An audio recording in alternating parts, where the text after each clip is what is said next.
Okey guys, aku baru dapatkan satu lampu emergency T8 Pro. Harga dia memang sangat-sangat berbaloi untuk korang dapatkan. Lagi-lagi untuk korang yang selalu travel ataupun korang yang selalu buat kerja malam tu kan. Korang kena beli satu dan standby je. Tak kisahlah dekat motor ataupun dekat kereta korang. Ini adalah lampu yang korang akan dapat kalau korang beli daripada beg kuning kat bawah. Okey, dekat belakang ni kalau korang tengok dia ada pembaris tau. Ada pembaris. Jadi korang boleh ukur lah benda yang korang nak ukur. Tapi terhadlah 10 cm je. Dan ada juga klip kat sini. So korang boleh gantungkan kat baju korang ataupun dekat seluar korang.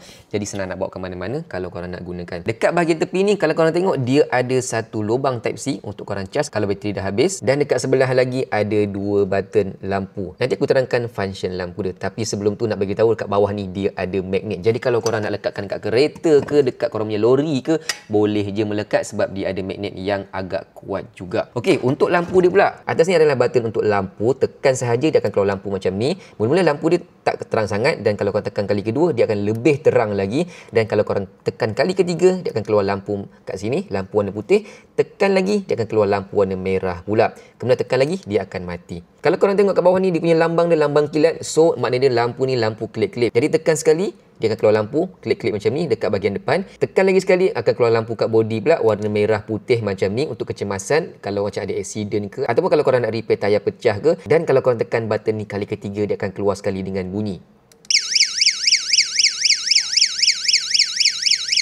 So agak mantap juga. Harga dia memang berbaloi habis tapi function dia sangat banyak. So ini adalah lampu kecemasan yang korang kena dapatkan, dan korang boleh standby kat motor ataupun dekat kereta korang. Sangat-sangat berguna.